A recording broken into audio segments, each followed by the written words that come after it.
Од 17 до 18.000 кафени мечки кои живеат во континентална Европа и се на црвената листа на загрозен вид, 380 живеат во Македонија, според последниот попис на мечки спроведен во 2010 година. Некои од нив цело лето ја запоседнуваа Жировница и други села во Маврово и Ростуше и депониите околу нив во потрага по храна, што мечка со 2 мечења го платија со живот убиени токму на депонија. Постои ли во Македонија стратегија и план за управување со кафената мечка со оглед дека таа е трајно заштитена со закон? Постои ли начин населението да се заштити од мечките, а тоа да не е одстрел?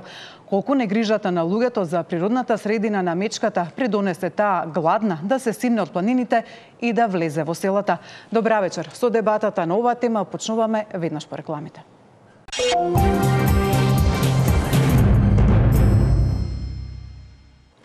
Почнуваме со дебатата и со мене во студиото се господја Каја Шукова, министерка за животна средина и просторно планирање, господинот Диме Меловски, раководител на програмата за диви животни во Македонското еколошко друштво, господинот Медат Куртовски, градоначалник на општина Маврово и Ростуше, и господин Тома Ѓорѓевски од јавната установа Национален парк Маврово. Добра вечер на сите. Господјо Шукова, од вас ќе почнам со прашањето. Пред 10 дена владата донесе превентивни мерки, откако во Мавровскиот регион, поточно во Жировница, имаше зачестено појава на мечки. Што е спроведено од мерките во изминативе 10 дена? Тие мерки повеќе засегаат локалната самоуправа. Тука е градоначалникот за нас секако нешто малку поконкретно ќе ни образложи. Меѓутоа се однесуваат секако и на како треба да се однесува и населението кој што живее во тој дел, особено како се однесува према личната својина што има, бидејќи знаете како мечките кога немаат храна бараат храна и тогаш се што им е достапно како храна ги привлекува. Кажуваат дека научниците кажуваат дека има осет до 5 километри, што значи дека надалеку може да намириса храна. Иако и тоа не е дозволено во градовете да имаме отпад насекаде, ама па најмалку е дозволено во природата, каде што па може да имате фактички што имате отпад да ве загрози. Во случајов кафеавата мечка, нели со незиното присуство, мораме да внимаваме. Значи ние постојано кажуваме дека отпадот е едното нешто кое што мораме да го решиме, а во случајов ни покажа дека ни прави и сериозен проблем. Може да се прави деградација на животната средина, прави проблем нели и со потенцијални закани од кафеавата мечка. Значи тие се неколку мерки кои што се како превентивни да се исчистат дивите депонии, да се заштитат сите простори или да се оградат таму каде што има канти, контејнери, за да не може да доаѓа во близина со метални врати, како и да се огради. Да. Во своите дворови граѓаните да внимаваат да не оставаат, особено нели во овие средини, во Жировница да речеме на пример, да не оставаат остатоци од храна. Знаеме многу често нели да излупиме лубеница, па корките да ги оставиме во близина. Тоа е секако потенцијална храна дури за мечката.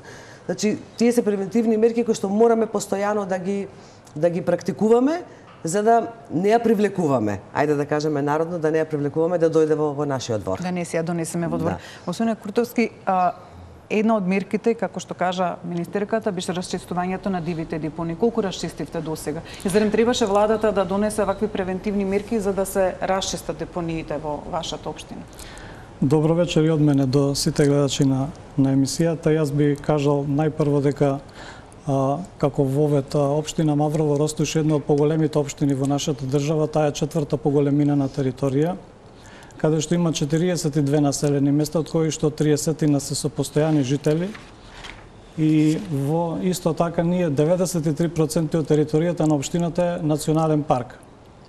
Во нашата општина сметот го собира јавното комунално претпријатие, кое што на дневна основа го собира сметот од населените места, значи со мали тракторчиња по селските улици поминува и го собира сметот, после тоа го ставаат во контейнерите кои што најчесто се наоѓаат надвор од населените места и после тоа значи го носат во депониите во Дебар и во Гостивар.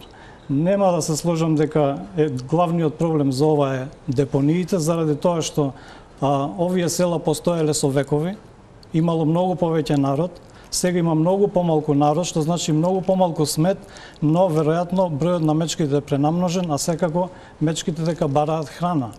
Ние во нашата општина се регистрирани. Да има диви депонии каде што се симнуваат мечките. Значи диви депонии нема такви диви депонии од големи размери како што има насекаде во државата. Како што кажав, ние редовно го собираме сметот од населените места, но со тоа што не оставаме смет кај што порано стоел, сега нема, ваквата одлука на влада подитно да се расчистат, сигурно утврдено дека... Ние ги расчистуваме депониите, но почна да влегуваат во селата. Тоа не е проблем. Почна да влегуваат во куќите. По одлуката на владата, колку депонии се расчистени? Значи, ние во секое село има една место каде што се собира отпадот од населените места и после тоа се транспортира во депониите, во Дебар и во Гостивар, како што кажав. Ние на дневна основа сега го собираме ѓубрето таму. Но, како што кажав, проблемот е што мечките почнаа да навлегуваат по домовите на луѓето и тоа предизвикува стрес кај нив. Ѓурѓевски, каква е сега состојбата во Националниот парк Маврово со симнувањето на мечките во населените места? Дали се преброени, дали знаете колку мечки има во Националниот парк и колку од нив влегуваат во селото? Сигурно се работи за одредена бројка, не се симнуваат сите мечки во селото. Дали имате сознание колку од тие мечки се симнуваат во селото? Добро вечер до вас и до гледачите на Телма. И секако ги поздравувам сите граѓани на општината и моите жители од Националниот парк Маврово. Јас ќе почнам малку нанast за проблемов. Проблемот е детектиран уште во раната 2019 година. И за прв пат се почувствува побројна состојба на мечката на територијата на Националниот парк. Има повеќе причини зошто е тоа така. Заради пренамноженост на мечката уште од 2019 година, што се почувствува посебно во 2023 година. Зошто го кажувам ова? Затоа што изобилството на храна во тој период ги иницира по системот на биологијата, иницира зголемување на бројната состојба на мечката. Така да, пошто управата на Националниот парк постојано прави анализа на бројната состојба и изготвува програми за одгледување и заштита на дивечот, тоа е ова, една од програмите која што е на годишно ниво, а иначе во претходните 30 до 40 години постојано се изработуваат 10 годишни програми за одгледување и заштита на дивечот. Така да бројната состојба во тој период која што била негде околу 90 до 100 мечки, според ловно-продуктивната површина, горе-доле соодвестувала или била компатибилна со просторот со кој што располага Националниот парк. Односно, тоа е површината од 73.000 хектари. Или, европските стандарди говорат дека за една мечка потребно е околу 1000 хектари површина ловно-продуктивна, каде што би можела да обстане и да се прехранува. Во меѓувреме, покрај изобилството на храна, што е еден од факторите во тоа време за зголемување на бројната состојба, имаме сериозно намалување на сточниот фонд во државата. Така да, еве денес прилика, за прв пат ќе се произнесам еден податок кој што од последниот попис кој што е направен и валоризацијата на просторот, од негде 18.000 овци сточен фонд во 2012 година, сега имаме 8.264 овци. Замислите, може би повеќе од пола е намалено, со тенденција на паѓање. Зошто ви го говорам ова? Го говорам затоа што тоа предизвикало озбилно зголемување на бројната состојба кај мечките. Како сме го констатирали? Ќе ме прашате, предпоставувам, и ќе кажам следново. Јас кога бев студент или кога учевме за биологијата на мечката и животните, ние многу ретко читавме во теоријата дека мечките раѓаат по 2 малечки мечки.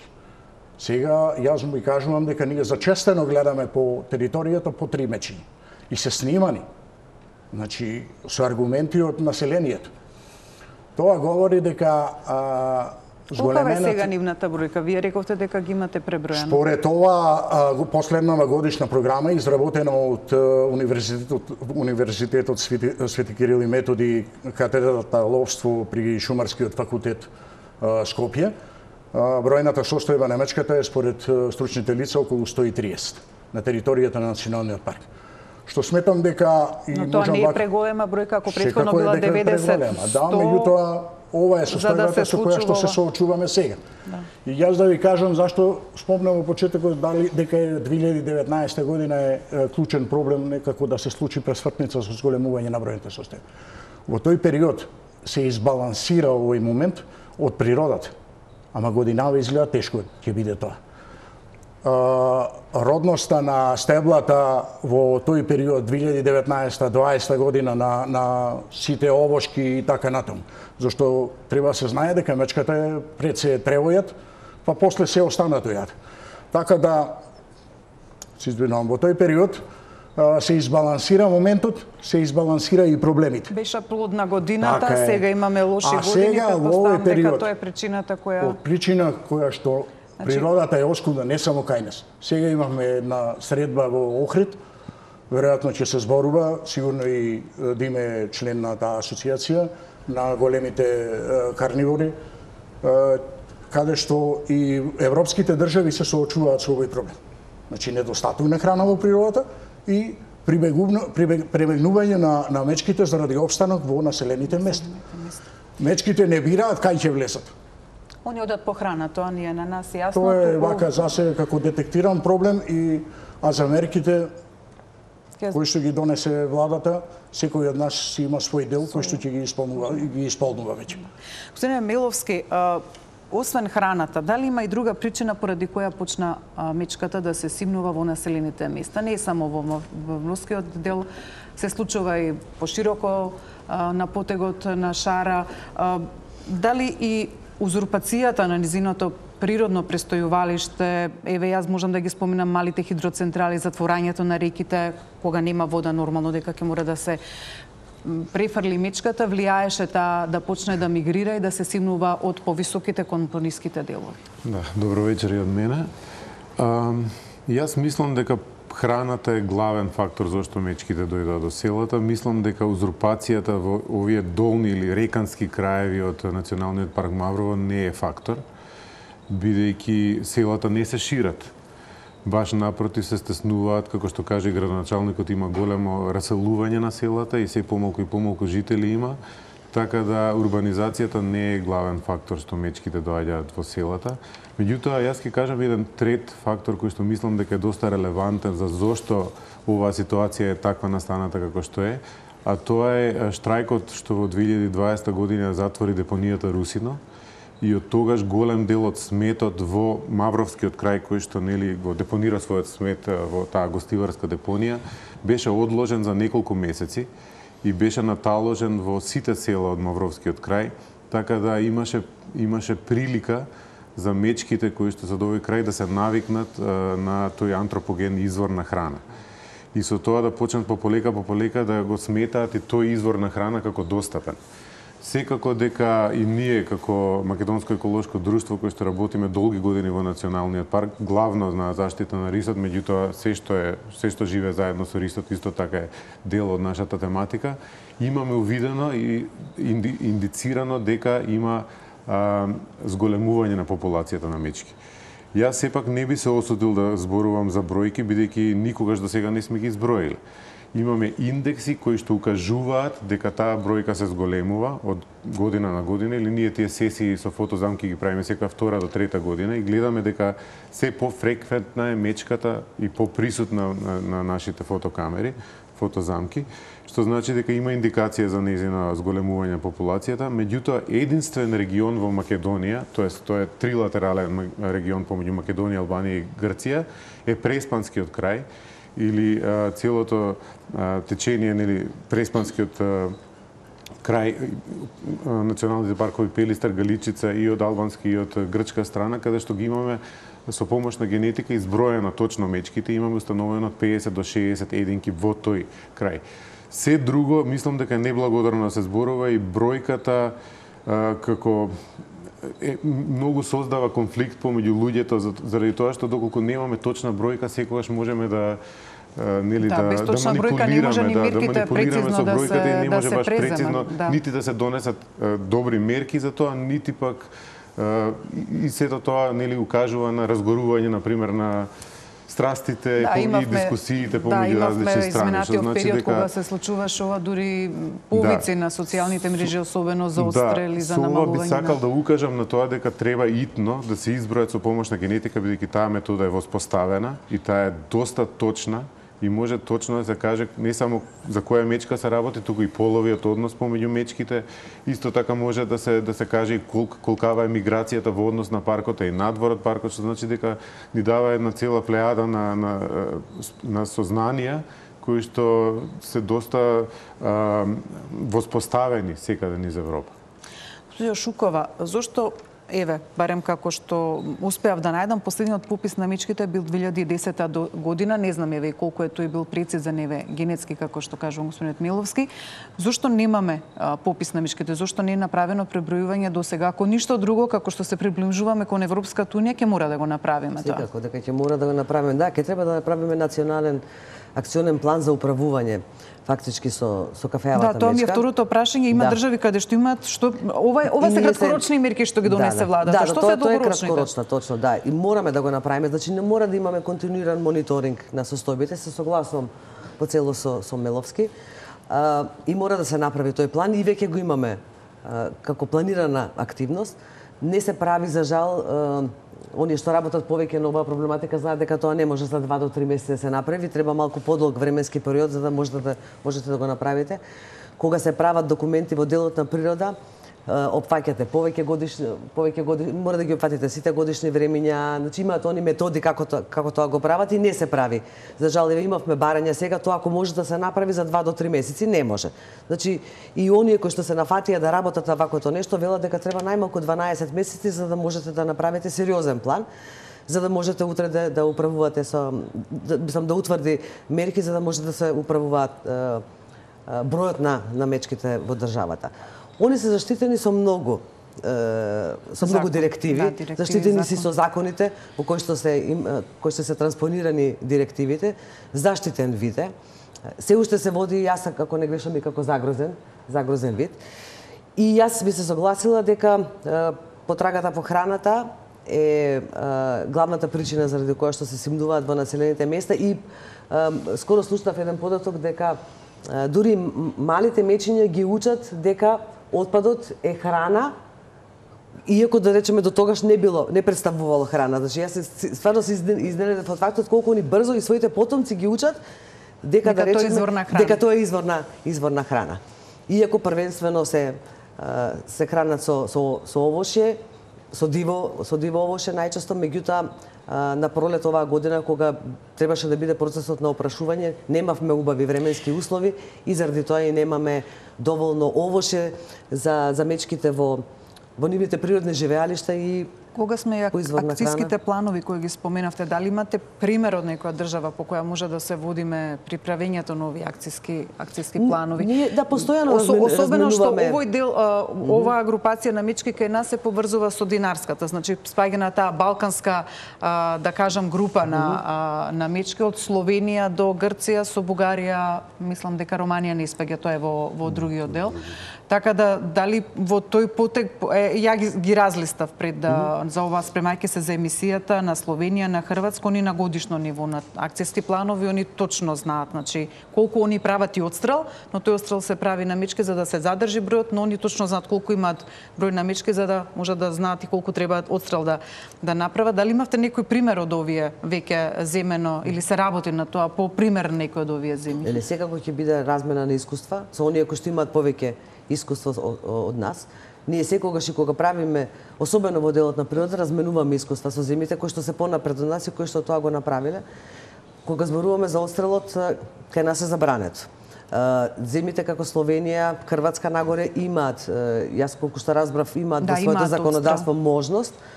Ние немаме. Но имаат интервентни тимови. Да, имаат интервентни тимови. Тоа е една од работите за која што веќе сериозно разговараме, дека ќе мора да се направи еден интервентен тим кај нас. Тоа секако значи обучени луѓе кои што ќе имаат опрема, средства за успивање, што ќе има пушки, ќе има средства за успивање. И знаете како, вела дека не е толку едноставно, јас многу немам познавање во тој дел, ама велат не е многу едноставно да заловите животно кое што тежи 150 до 200 килограми. Значи тоа се замки, па вие прво ги треба да ја зафатите, нели, не ги знаме стручните изрази како се, бидејќи средството за успивање не делува веднаш. Делува во рок од 7-8 до 10 минути. Ако она не е заловена, вие ќе испукате во неа средството за заспивање, може да ви избега, потоа да не можете да најдете во природата. Верувам дека ќе испратите луѓе, барем од тие што ќе бидат и тимовите на обука во некои од зимите каде што ќе се... Веќе имаме комуникација со хрватскиот тим за заловување. Беа и во државава, се сретнавме, јас се сретнав со стручните служби, веќе е разговарано, ни кажа кои податоци им се потребни и спремни се да дојдат. Значи, има можност за заловување, меѓутоа јас сакам да потенцирам дека што е проблемот кај заловувањето. Можете да ги дислоцирате, меѓутоа познато е дека мечката се враќа, секогаш се враќа на местото каде што е родена и каде што живее. Јас сега би сакала да погледнеме еден кратка изјава, разговор кој го имавме утрово, нашата дописничка од Тетово Даниела Билбиловска со Ирфан Селими од Шари Бер, од Добруштек уште од 2006 година како местна заедница, а потоа и сега се веќе и Сдружение за заштита на диви животни ги хранат мечките во тој дел од Шара.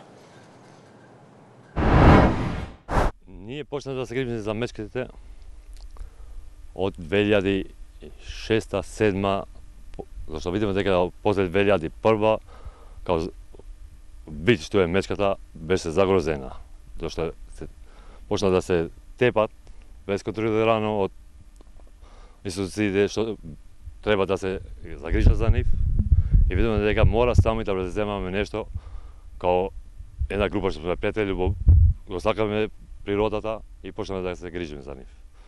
Ние рана почнаме да им ставаме. Прво им носиме ченка, им ставиме доле по земја, по местата корити едно друго. Ама почна да има проблем зашто почна и многу животни други да идат као диви свињи. Имавме трошкови, а извори немавме од друго, сами ги погрипме трошковите. И бевме натерани, мора да ставиме, земавме автоматски раници, ги ставиме на дрва, зашто автоматски раниците се штилуваат и фрлат рана само еднаш или два пута колку сакаш ги штилуваш да фрлат. Местата што ги почнаме да ги правиме као раниците, зашто не може ти кај сакаш ти, издаваме места кај се движат најмногу и почнаме да им ставиме рана, више тие го учат тоа место дека имаат рана и почна да го идат често. И на тие места ги не правиме ранилици. И имаме направено на 3 пунктови, 3 места и ставаме раната. Моментално мечките за село ретко се спуштат, за внатре село не. Кај куќите. Покрај селото се спуштат зашто више ние сме покрај планината. Тие се спуштат покрај селото за да се спуштат до поле по рана. Ама случаите што ги има што се спуштат се само женските. Мечките женски се спуштат со мали што се, зашто тие што мечките имаат мали се плашат да идат на тие ранилиците, на тие места за рана, заради мушките да не ги утепат малите. Не ризикуваат и друг извор на рана да моментално нема, заради промените на климата. Лани ова година, до крај до 5 месец беше ладно, горе нема, овоше ништо. Друг извор од рана нема, само доле се спуштат женските со малите. Имаве 2 случаева кај беа газени 2 мечки за 3 месеци. Значи Ирфан Селими од Шари Бер. Господине Ѓорѓевски, дали се прихрануваат мечките во Националниот парк Маврово? Колку хранилици има? На колку време се носи? Како се, дали има ваква грижа? Претпоставам дека има и за нив во Националниот парк Маврово. Не. Не? Не. Мечките никогаш не се прихранувале во Националниот парк Маврово. Дури ни во вакви ситуации кога нема храна? Ова, ако сега го направиме, уште дополнително ќе ја зголемиме бројната состојба. Биологијата ќе каже дека има храна, може да се размножуваме, може уште да ја зголемуваме бројната. Но тогаш се симнуваат во селата по потрега по искуство, пошто јас сум долго време во паркот. 80-тите години, кога не беа ова законска поставеност, законска легислатива, се уште бевме во бившите југословенски простори, на еден од локалитетите Стрезимир, се прибегна кој една ваква мерка за да ја видиме бројната состојба и актуелно беше посматрање на дивечето, на дивите животни. Ако ви кажам, веројатно нема за јавноста да биде вистинито. Јас да ви кажам дека носевме по една тракторска приколка во почетокот храна од кланицата во Гостивар на хранилиштето.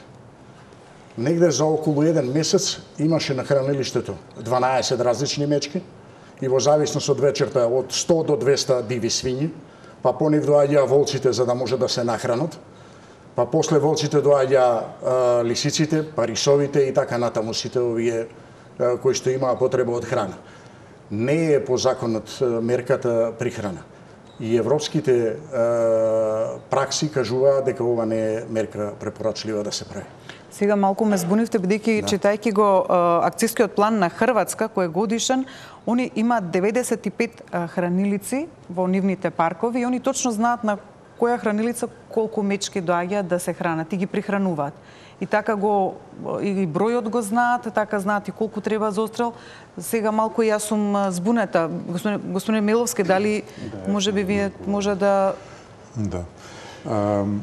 Вака, господинот Ирфан, мислам дека се викаше, спомна 3 причини зашто не треба да се прихрануваат мечките во неговиот разговор. Првата беше дека можат малите да настрадаат од мажјаци кои што доаѓаат на истите тие хранилишта. Значи инфацидност постои. Втората причина беше дека сепак мечките се навигнати на антропоген извор на храна и доаѓаат блиску до селата.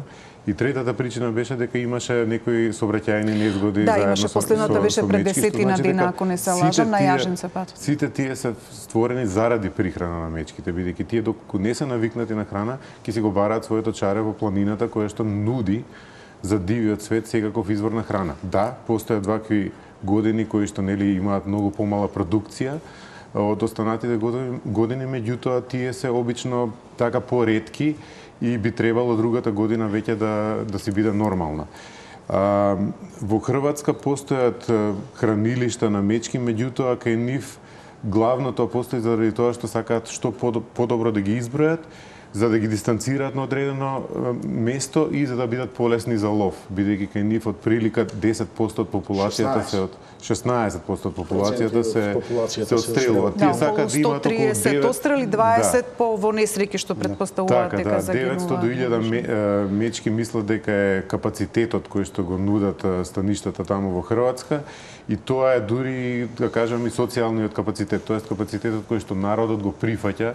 Значи таа гостина на мечки која што народ ја прифаќа да има во нивната околина, што значи дека за тоа главно го прават. Тогаш навистина, ако во ваква година кога нема храна, а тие не се прихрануваат, тогаш е навистина прашање кога ќе се симнатете во селата, во населените места. Тогаш кој е решението ако не да се прихрануваат во населените места, доколку нема извори на храна, нели други не би требало да се симнуваат. И сега тука имаме нели малку конфликт, бидејќи од една страна се случи тоа и зошто се случува само на пример околу Жировница и околу Бродец како две точки. Жировница е многу блиску на пример за мечките за другите села од долнореканскиот регион, меѓутоа таму има многу помала фреквенција, што значи дека сигурно има нешто зошто се случува тоа токму така. Меѓутоа секако дека треба да се излезе во пресрет на мештаните да им се помогне. Дали можеби вие би примениле без оглед иако се нели насоките да не се хранат во вакви години како локална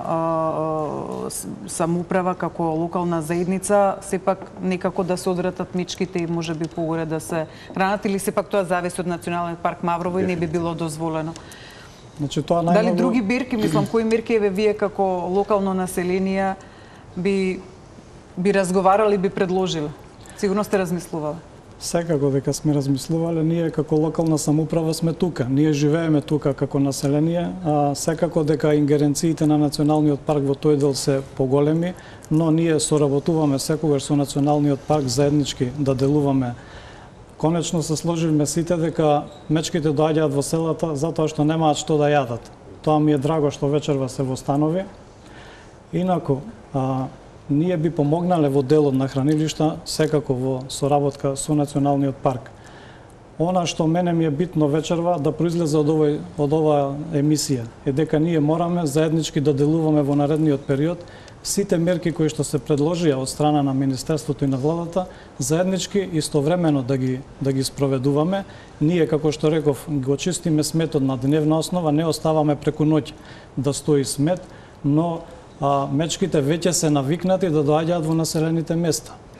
И нормално е дека ние како локална самоуправа не можеме сами да се справиме со оваа состојба и заради тоа баравме помош од надлежните министерства и од владата. Секако дека и Националниот парк не може сам да се справи со ова, затоа што се работи за многу голема територија, за голема бројност на мечките, а сето тоа доведе да биде загрозена безбедноста на граѓаните. Ние како локална самоуправа бараме да се врати безбедноста на граѓаните заради тоа што таа е загрозена. Во исто време бараме да има хуман третман за животните заради тоа што и нив ги дал Господ, ги дала природата и ние сме навикнати да живееме со мечките, со сите диви животни, затоа што ние сме национален парк, како што реков, 93% од територијата на општината, значи од 42 села, само 5 села не спаѓаат во национален парк. Значи, нашето население е навикнато да живее. Јас кај мене доаѓаше мечката во 2019 година. И од тогаш, ќе се сети Дим, имавме еден онлайн состанок заедно со представници на Министерство за земјоделие, каде што алармиравме за овој проблем. И затоа јас и на состаноците кои што ги имавме и во Националниот парк и со населението, бараме системски да се реши ова, заради тоа што сега ќе дојде период на зима, можеби мечката ќе заспие. Но напролет, наредната година, ние пак ќе го имаме овој проблем, заради тоа што мечката ќе продолжи да се размножува. Затоа треба да бидат применети сите мерки. Тоа ви исто како во ситуација кога двајца се тепаат, ќе мора да ги одделите на соодветно растојание за да не дојде до повторен судир. Значи мора да се најде начин мечките некако да се одведат подалеку од населените места. Ние да помогнеме со тоа што ќе ги чистиме, ќе го собираме сметот навремено, другите институции со другите мерки кои што никако нема да значат и одстрел. Значи ние не сме населението не бара мечките да бидат отстрелани по секоја цена. Ние само сакаме безбедноста на граѓаните да биде на прво место. Секако дека и мечките и сите други животни имаат право на живот. И ние живееме со нив. До сега никогаш немало вакви проблеми како што е сега. Јас не знам дека во минатиот период имало, значи немаше ниту пожари, немаше ниту некои минирања, да речеме, на некои територии таму, за да ги насочат мечките кон населените места. Очигледно е дека мечката бара храна, нели, животните знаат сам, мислам, тоа е во природата на животните, да се хранат и да се размножуваат. Ние треба сите да им помогнеме сега, ако тој синџир на исхрана е прекинат во овој период, дали тоа со климатските промени или пак со некои други работи, ние сите да допринесеме, значи и населението да го живее безбедно својот живот, но и мечките да бидат хумано третирани и сите други животни. Спомена господинот Куртовски институционален одговор, тоа насочува кон вас. Еве,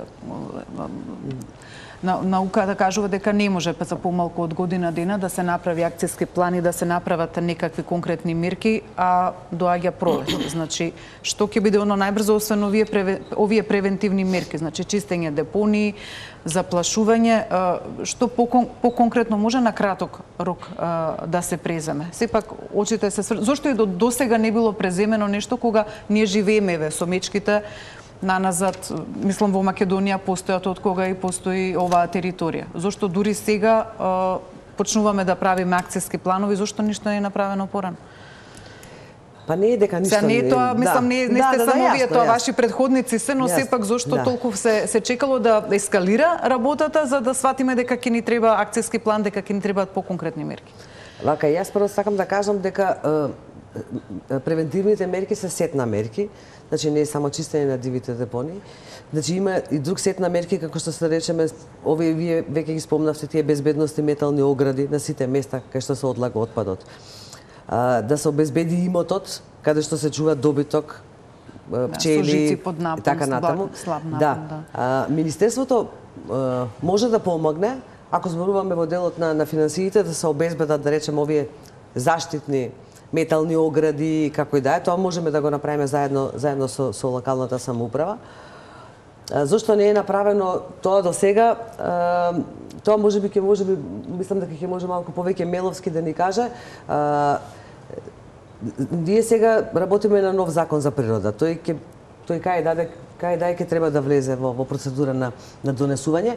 Големо е законодавството во делот на природата.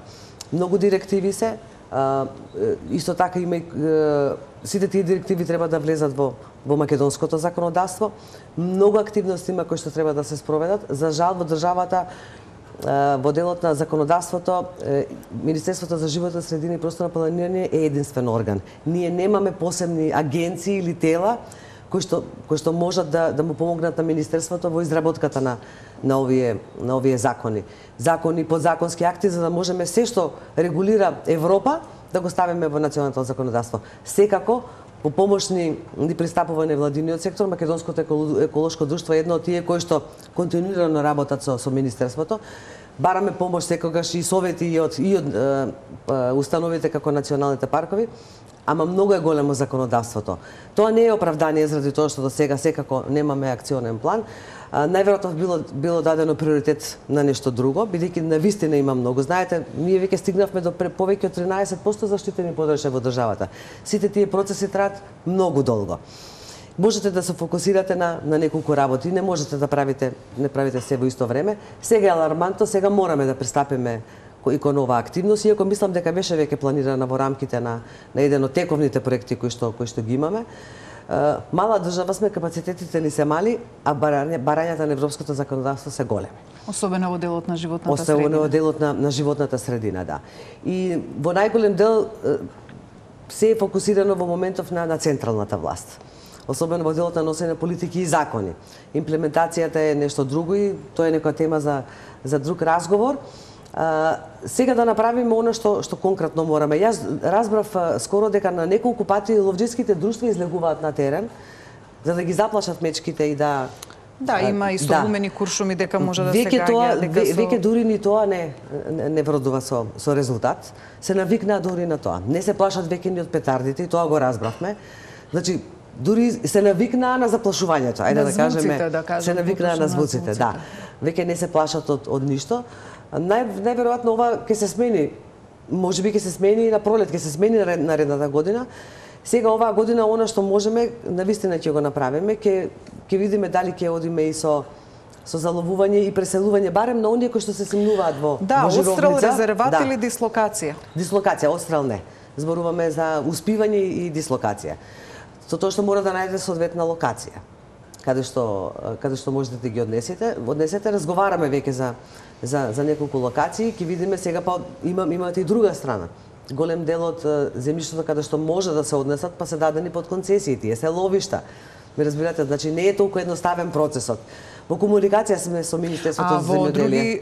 Во други држави, ова чисто ве прашувам, бидејќи има и држави каде што популацијата е... Па не, има каде што популацијата мала, па се носат, например, таков бил, мислам дека на Пиринеите, тоа е додуше многу одамна, но сепак таму се однесени од Словенија женки за да се зголеми бројот на мечки. Пресам дека низ Европа, според картата што ја видов, Скандинавија, Балканскиот дел се главно застапени со мечките, делот, например, каде што се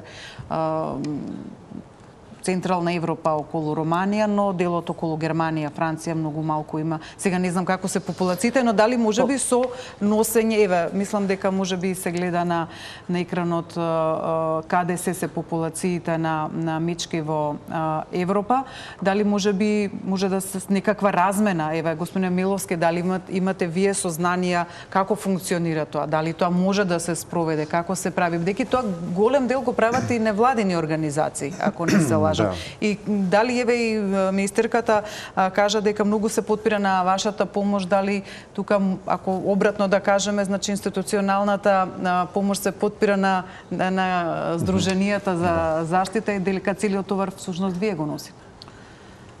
Добро, како што кажа министерката, ние сме одамна веќе во соработка и си помагаме едни на други, исто така и со Националниот парк и со општината. Ќе кажам дека постои таква можност да се носат на други места и, например, мечки од Словенија не биле на Пиринеите, туку на Алпите биле носени, бидејќи на Алпите имало тогаш пред неколку години имаше иницијатива да се зголеми популацијата на мечки, така да однесени беа неколку мечки тамо. се има сосема други проблеми тој дел од популацијата на мечките, поготово во тој дел од Италија, бидејќи имаше неколку фатални настани каде што настрадаа неколку луѓе во последните година-две и имаше баш неколку проблематични, за 2 или за 3 единки проблематични мечки кои што буквално беа задолжени за тие напади. И сега тамошната власт се соочува со огромни реакции од главно од јавноста, главно од заштитарски организации за права на животните кои што фактички се против одстрел и на такви проблематични мечки. И тоа е една од легитимните мерки кои што секако дека се случува насекаде во Европа и во Европската унија, каде што мечката е заштитена со хабитат, со директивата за станишта. И постојат одредени дерогации кои што дозволуваат одстрел на проблематични мечки доколку го загрозуваат човекот. Се дојде, мислам дека ситуацијата која што дојде во Жировница беше токму таква и влегување на мечки во домовите на луѓето можеше да се дефинира како мерка која што требаше, мислам дека да дојде до одстрел на такви проблематични мечки, бидејќи сепак се работи за живот на населението тамо, значи влегување по куќи кои што до сега не сме го виделе, искрено.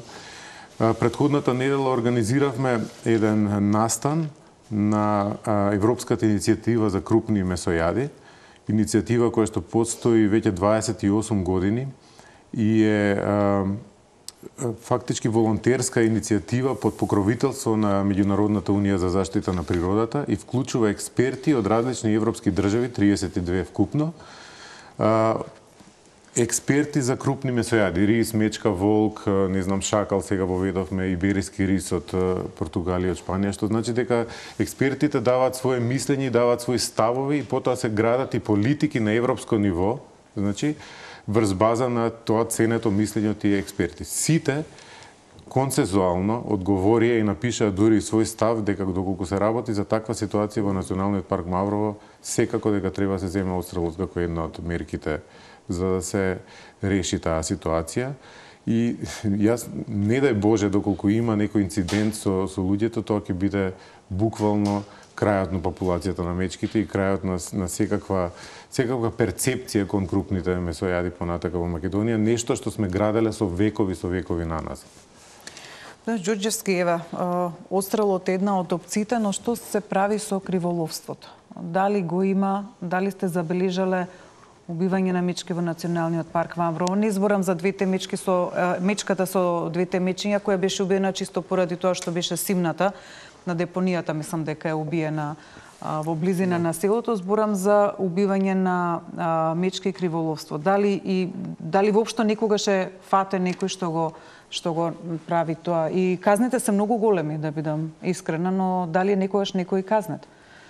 Дали имате сознание? Откако ја раководам службата за заштита во Националниот парк Маврово, поревносно со ренџерската служба, што не значи дека и претходно не се водела евиденција, секогаш се доставуваат податоци на годишно ниво за делот на угинати мечки. Па ќе речем во оваа 23-та година покрај овие мечки кои што вие ги спомнавте, имаме голем губиток при сообраќајни незгоди.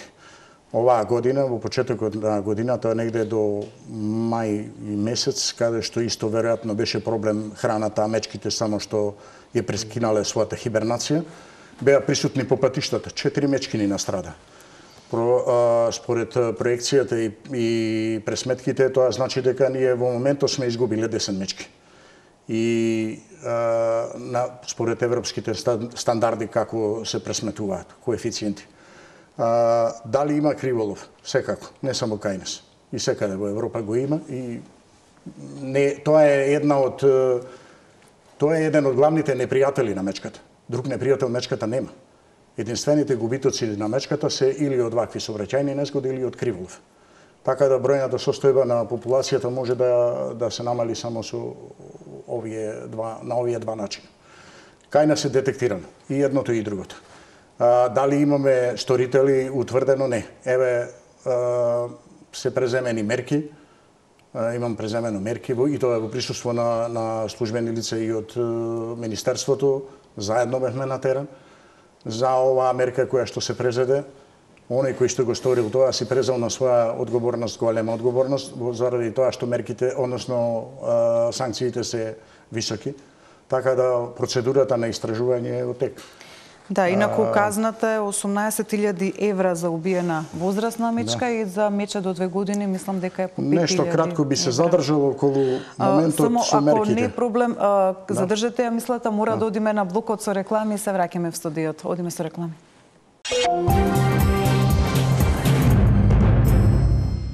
Продолжуваме со дебатата, разговараме со госпоѓа Каја Шукова, министерка за животна средина и просторно планирање, Диме Меловски, раководител на програмата за диви животни во Македонското еколошко друштво, господинот Медат Куртовски, градоначалник на општина Маврово и Ростуше и господин Томо Ѓорѓевски од Националниот парк Маврово. Вас ве прекинав пред рекламите, ве молам, сакавте за мерките да кажете и соработката со населението, ако не се лажам. Тука ве прекинав. Повелете.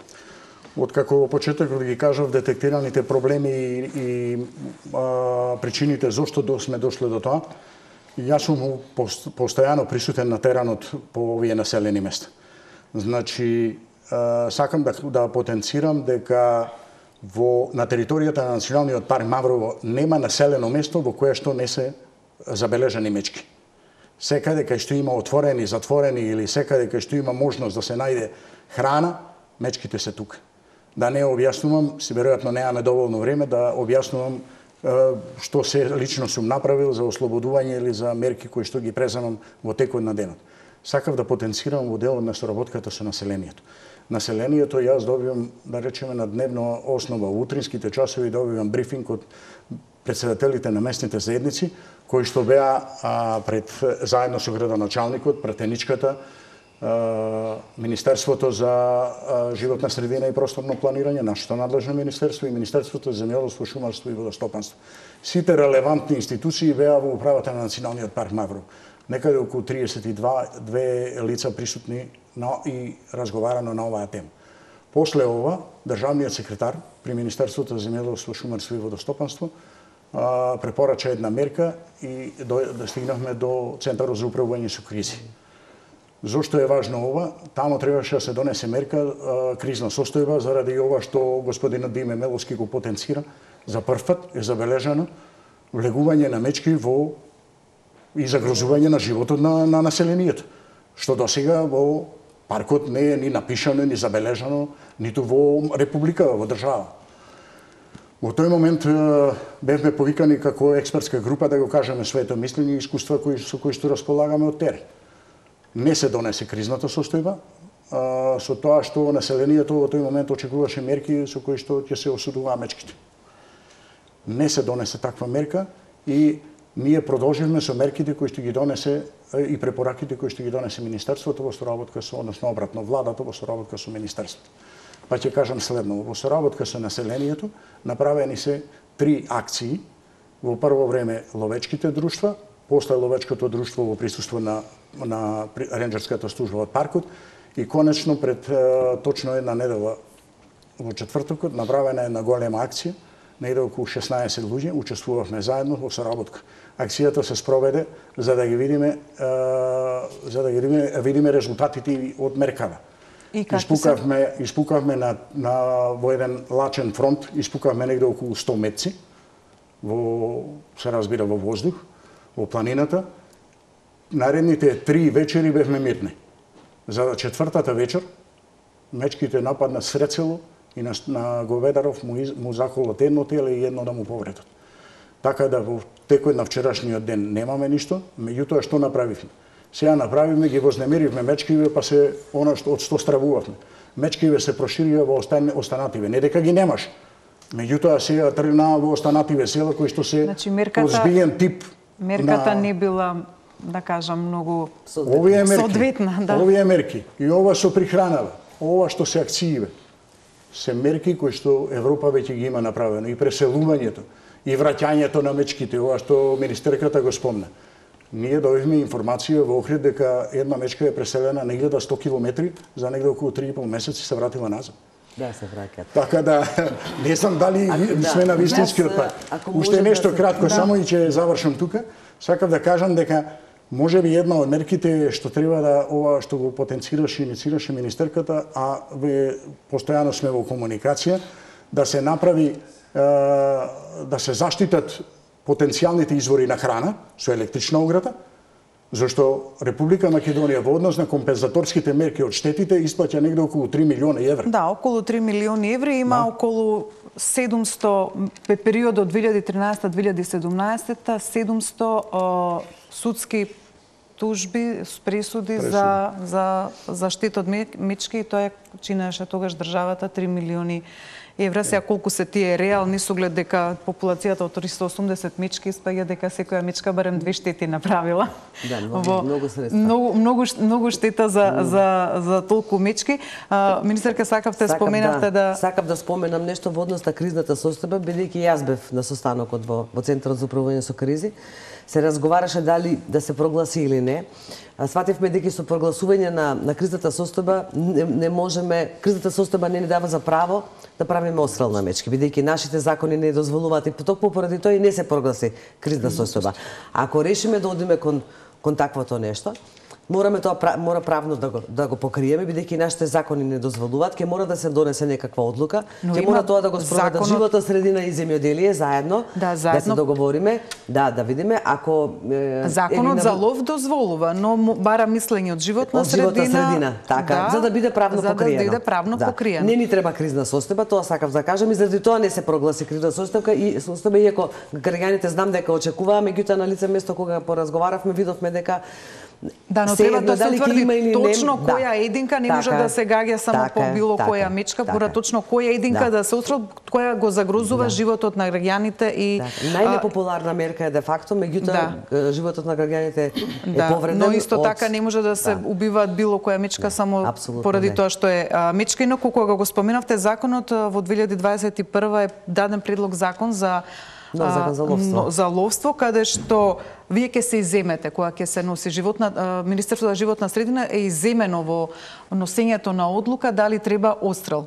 И ова одлука се дава како ексклузивно право, бидејќи така стои не Министерството за земјоделие, туку министерот за земјоделие носи одлука дали една единка треба да биде отстрелена. Јас колку што знам, тоа е со Министерството за внатрешни работи, тука фактички се вклучува. Не е проблем кој ќе ја убие мечката, проблем е кој ќе ја донесе одлуката. Ако вие сте биле досега прашани, значи треба да се направи анализа дали треба, зошто треба, како сега наеднаш министерот за земјоделие сам ќе решава со новиот закон. Ние се согласивме со таквото решение, не комуницираше Министерството за земјоделие кога го правеше. Не зборувам за новиот закон. Вие се согласивте такво дека министерот за земјоделие сам ќе решава како... Не, јас колку што знам не е тоа сам дека решава министерот за земјоделие. Еве јас го имам тука во случај кога дивечот внатрешни работи. Во случај кога дивечот или дивото животно се наоѓа во урбана или населена средина и предизвикува или представува опасност по животот, безбедност и здравјето на луѓето, министерот за земјоделство, шумарство и водостопанство може да даде одобрение за застрел за наведениот дивеч диво животно на орган на државната управа кој има законски основ за употреба на огнено оружје. Значи Министерството за внатрешни работи. Да, но одлуката носи лично министерот за земјоделие. Нивен законот за ловство е под Министерството за земјоделие.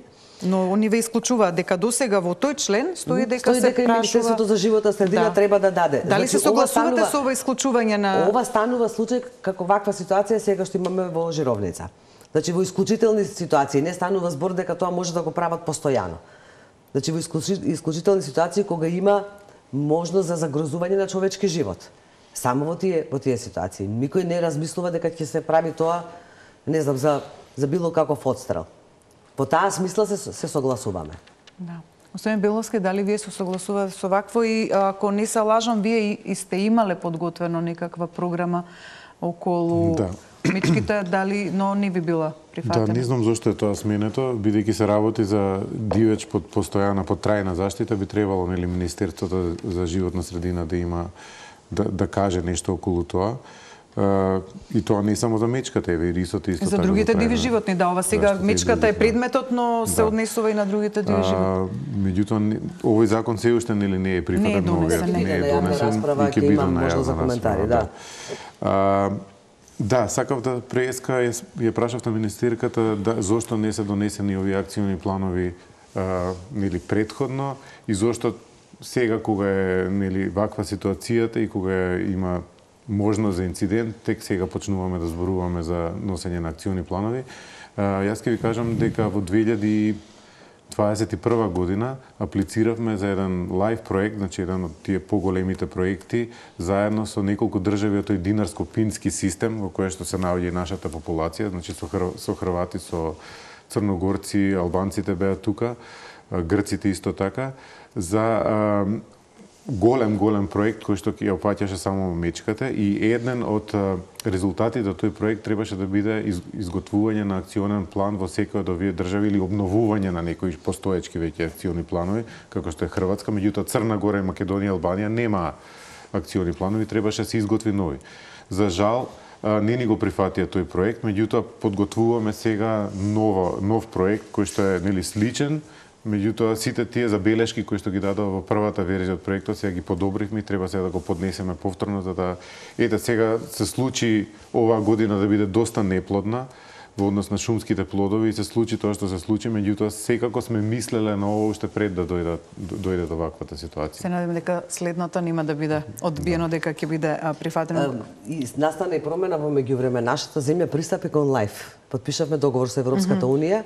Сега сме корисници на LIFE програмата, која што нуди многу можности, вклучително и за проекти, особено каде што ќе биде вклучен научниот сектор и издруженијата на граѓани кои што работат обично заедно во соработка со институциите. Да, секакви иницијативи се и за поздравување. Мислам дека и научниот сектор го поздрави особено пристапувањето на земјата кон LIFE, иако имаше размислување години наназад, не знам зашто толку долго се чекаше. Тој процес го изодавме за неколку месеци и станавме членка на LIFE. Корисник на тие средства. Колку има во тој програм средства што би можело да се... Годишната контрибуција на државата ќе се плаќа преку Министерството за животна средина. Сега ќе уплатиме првата влезен билет, се вика, околу 250.000 евра, а средствата кои што ќе ги користат сите останати се може да се бројат во неколку милиони евра. По зависност од тоа колку проекти ќе се поднесат. Тоа е одличен инструмент кој што дава многу добри можности. Господине Куртовски, споменавте, вие дури точно знаете во кои села колку мечки се симнуваат, па така може и да преброиме всушност колку проблематични мечки има. Ги споменавте, ако не се, додека разговаравме некои десетина. Сега зимскиот сон на мечките малку ќе ве спаси, кога одат во сон, кога заспиваат, се надем крајот на октомври, ако залади. Јас би сакал уште вечерва да заспиат. Така да временските услови не дозволуваат факто сега да они одат во хибернација, поместено е се, да. Дека е топло. Ги споменавте точно по села, вие ги знаете колку мечки каде се појавуваат. Па скоро во секое населено место има по 3-4, а некаде и по 6-7 мечки, кои што секоја вечер ги посетуваат населените места нормално во потрега по храна. Поалармантно состојбата беше, како што спомнавме, сите во жировница, но ако не преземиме системски мерки, понатаму секоја година ќе ни се појавува можеби некоја нова жировница, а затоа сме ние тука како институции да делуваме сите заедно. Во жировница имаше напади на домовите на луѓето, затоа таму состојбата не да беше алармантна, туку драматична. Значи, ништо не може да ги смири луѓето од директниот судар со мечка. Видовме многу видеа, многу снимки на кои што луѓето пред нивните домови мечката поминуваше. Јас сум сведок во 2020 година, кога кај мојот комшија кој што има пчели, мечката влезе во улиштата кај пчелите, се бореше со кучето, за жал кучето настрада таа вечер. Има луѓе кои што ги обезбедуваат со струја пчелите кои што ги чуваат, но тоа не дава секогаш мерки. Сите треба, како што реков, заеднички да пристапиме заради тоа што моментално безбедноста на граѓаните, ќе повторам, е загрозена. И мора ние, како институции, заеднички да делуваме сите прво, да ја вратиме безбедноста на граѓаните, да покажеме дека граѓаните не се сами и дека не ги оставаме сами да се справуваат со овој проблем, а граѓаните знаат како да се справат со овој проблем. Но ние, како население, реканскиот крај, секогаш биле мирен, кроток, питом народ и дека нема да посегнуваме по оружје и да се убиваат како мечката со двете мечиња. Она што сега мечките се постојано секоја вечер во селата, ние мора тие мечки кои што се навикнати да доаѓаат во селата да ги отстраниме од селата, да се однесат некаде. Добро, дали со дислокација, дали со отстрел, тоа допрва ќе се решава. Се надевам дека во следниот период нема да имате такви макина, кога и господинот Крутовски спомена оградување со низок напон на струја, од збивање. Дали во Националниот парк Маврово луѓето се навикнати да си ги заштитуваат имотот, бидејќи за тоа постојат? Во Македонија нема пропишани такви мерки како треба, но во другите држави каде што се во шум, во планинските делови каде што има диви животни, се пропишува како се заштитува имотот, например пчели, добиток, за да се одбијат мечките. Дали такво нешто се практикува или тоа е навистина раритет кај нас? Не, се практикува. Се практикува особено кај пчеларите, кај пчелните семејства, затоа што тие се воглавно на отворен простор, лесно за монтирање, не е скапа инвестиција. И јас кога реков една од мерките дека треба да се примени, баш на тоа и размислам, ваква мерка предложив и во Центарот за управување со кризи, наместо државата да насочува средства во однос на компензациите, подобро ќе биде да ги насочиме овие средства и сметам дека е една од најдобрите мерки кои што ќе даде резултат. Оградување на депонии и критични места кај што имаме стада. Ова сега се вративме ние скоро од Словенија. Овие мерки во европските држави, пошто Словенија и Хрватска се европски држави, ги субвенционира државата. Ние стоиме на располагање кај населението. На секоја штета сме направиле увид, заедно со полицијата. Сме кажале какви се методите, пошто луѓето не беа упатени. На сите од населението им кажавме како се пристапува она особа која што е оштетена. Да. Значи има процедура, дел од нив се откажуваат, затоа што процедурата е скапа и долгорочна, дел од нив се откажуваат затоа што е неисплатливо да поднесат барање. И тука малку се создава револт. Мора да ги смириме ова на што инсистира градоначалникот, мора да ги смириме страстите кај населението, да излегуваме на терен се почесто, за да може да се укажуваат грижата од наша страна, дека старно сме и ние со нив и дека сакаме да го решиме овој проблем. Јас би реков, може би сакам и вечерва мечките да заспијат, да хибернират, меѓутоа временските прилики не укажуваат тоа. И да оставиме, сакам да кажам една реченица последна, да оставиме можеби и природата сама да направи селекција на популацијата. Сосема сме на крај, сакавте нешто да кажете? Сакам само да дополнам за компензаторскиот систем. Компензаторскиот систем исто така треба да се смени. Треба да се дава компензација само доколку одредени мерки се веќе применети од луѓето, па ако така мечката, и со тоа да се поттикнат луѓето да ги применуваат тие мерки. Затоа што ако им се дава компензаторски мерки на секој што има штета, меѓутоа не ги подмирал, никогаш нема. Еве има, читајќи за какви штети има, со тоа ќе завршам, например во Охридско оштета е дадена за цреша, за јадење на цреша од страна на мечка. За наредни 6 години род, наводно дека ќе бил уништен родот, во следните 6 години дадена е компензација. И за крај, министерке, неодамна пред 10 дена во Бродец имаше таква мечка. Дали знаете што се случи со таа мечка? Кратко, сосема сме на крај. Знам само дека мечката ја снема. И само сакам да кажам нешто, не споменавме претходно за жировница во моментот се набавуваат 2 контейнери за заплашување. Тоа се специјални во соработка со Македонското еколошко друштво, значи правиме се прават напори за да се некакви превентивни мерки да има. Овие 2 контейнери, тие се специјални контейнери кои што испуштаат пепер спреј кои што ги барка мечки. Значи има повеќе мерки кои се надам дека ќе бидат применети, дека од пролет жителите на Маврово Ростуша нема да го имаат овој проблем со кој се соочува ова лето и оваа сесен. Тука ќе завршам, мора да завршиме. Се надевам на пролет ќе имаме нова топ тема со малку поинакви информации. На вам, драги гледачи, ве посакам убава вечер и останете со програмата на Телма.